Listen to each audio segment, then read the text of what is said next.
While you're scared to look at your portfolio, someone spent $1.25 billion buying XRP. Not one person, institutions, funds, professional investors with analysts, research teams, and billions under management. They bought XRP on the same days the price was dropping through a war, through extreme fear, through everything. And here's what I need you to understand.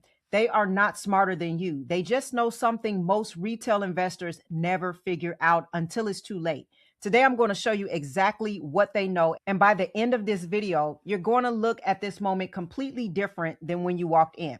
Now, I'm Kamilah Stevenson, and I want you to know around here, we talk wealth. And a quick note before we get in, nothing in this video is financial advice. I'm just educating you and sharing my perspective and my own experience. Always do your own research. Now, go ahead and like the video for me. It doesn't cost you anything. It just helps to add to the page and my channel. And then subscribe if you have not already. A lot of you still haven't subscribed, even though you watch every video. So do me that favor and subscribe. And also tell me in the comments, what is the number one cryptocurrency that you're currently holding? Now let's get into it. I want to start with a fact because I think once you hear this, you're going to understand why I made this video. XRP spot ETFs have pulled in 1.2 billion inflows in 2026, while the price has dropped 27% at the same time. Bitcoin ETFs, net outflows. Ethereum ETFs, net outflows. XRP ETFs, 43 consecutive days without a single redemption. Not one day where more money left than came in. Let me say that a different way. The people managing serious institutional money, like pension funds, asset managers, professional allocators, chose XRP as the one crypto they kept buying while everything else was bleeding. This is including while the war headlines were breaking and while fear was at its highest. So the question is not whether XRP is worth holding. The question is, why do you know less about your own investment than the institutions buying it? And I say that with a lot of love because most people never get taught this. They buy an asset, they watch the price, and they make decisions based entirely on how the number makes them feel. If it goes up, then they feel relieved. If it goes down, then they panic. And that emotional cycle is exactly what transfers wealth from retail investors to institutional ones. Here's what those institutions are actually looking at. And it's not the daily candle. They are watching supply. Right now, 1.25 billion in ETF inflows has quietly removed over 800 million XRP from the tradable market. That XRP is locked in institutional custody. It's not coming back to the exchanges. It's gone from the available supply. Think about what that means over time. Every month that inflows continue, more XRP disappears from the float. That means there's less available supply, but same or growing demand. And at some point, those two things meet and the price reflects it. They're not buying because XRP is going up right now. They're buying because they believe in where it's going. And they are using your fear to get a better price. Now, I'm interested to know, is your XRP up or down? Because that all depends on the price that you bought it at. And I kind of want to measure where everybody is at. Now, I do want to further talk about the relationship between your fear and institutional opportunity. And hopefully you're not the person with the fear. But if you are, I'm talking to you.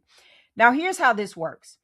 When war breaks out and oil spikes and markets get choppy, two things happen at the same time. Retail investors get scared and they start selling, and institutional investors get excited because prices just got cheaper. I know that's me as well. I get excited when the charts go down.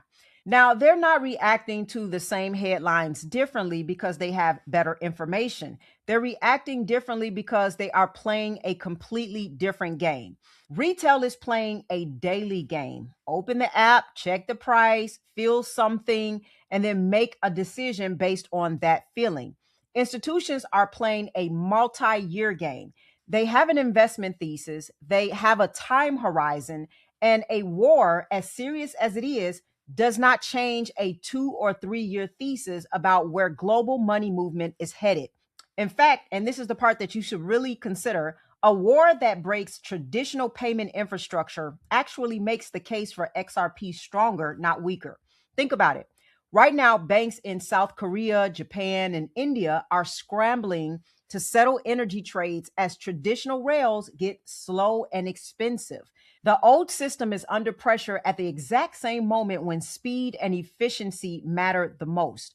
And XRP exists precisely to solve that problem.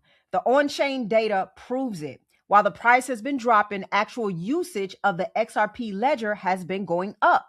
Settlement activity has also been increasing, and the network is being used more while everyone is panicking about the price. That is not what a failing asset looks like. That is what infrastructure under load looks like. So let me give you an analogy that might make it click for you. Okay. Imagine that you own a toll road and it's the busiest toll road in the region. And one day there's a massive storm. So the traffic starts to back up and the news covers it and people are complaining. And then somebody calls you and says, do you want to sell your stake in the toll road? Because it looks bad on the news right now. And so I know you assume that you would say no because you understand what you own. You understand the infrastructure, and the storm, the chaos is actually proving why the infrastructure matters. The price of your stake may dip in the short term because sentiment is bad, but the road is still there. It's still being used. It's still essential. That is XRP right now for the people who understand it. And the people buying 1.25 billion worth of it while you're scared. They are the ones who understand the toll road. Now, I want to say something really quickly because this directly connects to something that I want you to think about. Now, we're talking about holding XRP through a full cycle, or if you want to just make it basic, long term. It could be 2, 3, 5, 10, or more years. And if you're doing that on an exchange, you're building a tax problem right alongside your investment. So here's the thing most people don't realize until it's too late. You can hold your XRP or any crypto that you own for 2 years. It goes up significantly and then you sell, and then you find out exactly how much of that gain you owe in taxes. And that is a gut punch to a lot of people. Trust me. If you ever have made a lot of money and have had capital gains, you know what I'm saying. You can think that you're doing everything right with the investment, but if you don't plan around taxes, I can just let you know that you're not doing everything right. Now, you can hold your XRP inside of a Roth IRA through I Trust Capital. And I'm telling you now that one decision can change the entire equation, because inside of a Roth IRA, your gains grow tax-free, not tax deferred, tax-free. If XRP or any other crypto that you believe in does what you believe it can over the next so many years, then you won't have to hand over a significant chunk of those gains back. Now, what I love about iTrust specifically, it's not just crypto. You can also hold gold and silver in the same account. So the exact positioning that I always talk about, where you can hold digital assets and real assets together, you can execute this inside of one account with iTrust Capital. And it's simple, it's clean, it's tax efficient if you get the Roth IRA. And there is $100 bonus when you fund through my link. The link is in the description right now. So if you're serious about holding your crypto for the long term and you do not have a tax strategy, I'm telling you, this is one of the most important things you can do today. Not when the price runs, but I'm talking about today while it's low and your cost basis is favorable. Now, let me share something incredibly important to you. Okay. So we've established that the institutions are buying 1.25 billion while retail is scared. And we understand why, which is they're playing a different game with a different time horizon. And we also understand that the war is actually proving the XRP thesis, not breaking it. So here's the only question that matters for you right now. And that is, which game are you playing? Because the answer to that is going to change everything about what you should do next. If you bought XRP as a trade, meaning you had a specific price target and a specific exit strategy, then the conversation is about your exit. Was your thesis a short-term price move? If yes, and it has not moved the way you expected, that is a trade management conversation, not a hold forever conversation. But if you bought XRP because you believe it has a real role in how value moves globally over the next several years and even decades, then what you are experiencing right now is something different. You're experiencing the part of the cycle that shakes people out before the move happens. And this is a part that separates the people who build wealth from the people who almost did. And I want to give you a practical framework of how to think about this.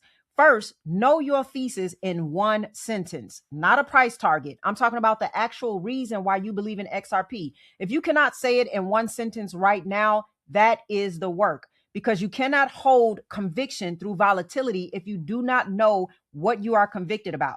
Number two, check your position size. One of the main reasons people make emotional decisions in down markets is not because they are weak, it's because they are overexposed. If your XRP position is so large that every price move disrupts your sleep and your thinking, that is a sizing problem. So it may be time for you to resize so that you can think clearly. A smaller position that you can hold with conviction is worth more than a large position that you will panic over and sell at the bottom. And then third, separate noise from thesis and validation. A war is noise. A price drop is noise. What would actually invalidate the XRP thesis? Regulation permanently killing it, institutions walking away, the technology failing. None of those things has happened.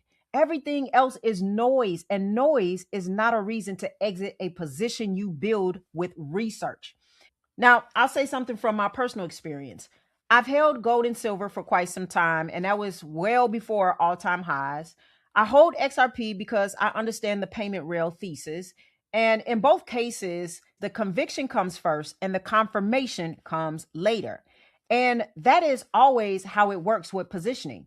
You have to understand it before it is obvious, because by the time it's obvious, the price has already moved. Now, I want you to drop in the comments if you do have an XRP thesis, not a price target. What is the actual reason that you believe in it? Can you write it for me? I would love to see this in one sentence, and I'll read through the comments. I would love to see how you guys are thinking about this. Now, if you watch this and you realize, look, I don't really have a one sentence thesis. I don't know what I own or why I own it. I own it maybe because somebody else said it. And I realize I've been making decisions based on price and headlines, and that's not a judgment, but that's just information. And that's exactly what I work through with people is when you come to that self-awareness and you have information, you use information as transformation, right? So having clarity about what you own, why you own it, and how you hold it through moments that are designed to shake you out, that is the work. And it is work that's worth doing before the run and not after. And so I do want to mention that these are things that we work through in my community, or you can book for a one-on-one clarity call. The link is in the description. My calendar is open for that. And so if you're ready to build that kind of conviction, I'll help you process through it and build some clarity, and we will build out a plan together. And I think it's time for you to start thinking about this if you have not been thinking about it. Again, you have some people who understand what they hold and they can hold through the volatility. But let me tell you something. While the war was on the news, that money did not move on accident. It moved because the people behind it understand something about this moment that most people do not. And the question is whether you're going to be the person who looks back on this period and says, I understood it, or the person who looks back and says, I was right, but I let fear talk me out of it. All right. Now, again, the I Trust Capital link is in the description if you're holding XRP long-term without a tax strategy. And also there is a Tangent cold wallet link there for anybody who's serious about self-custody.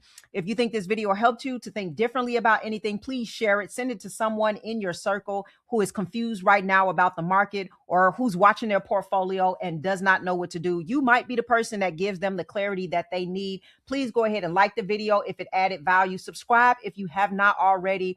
This is a conversation that we're going to continue to have. And as always, I want you to stay wise, stay wealthy, and I'll see you in the next video.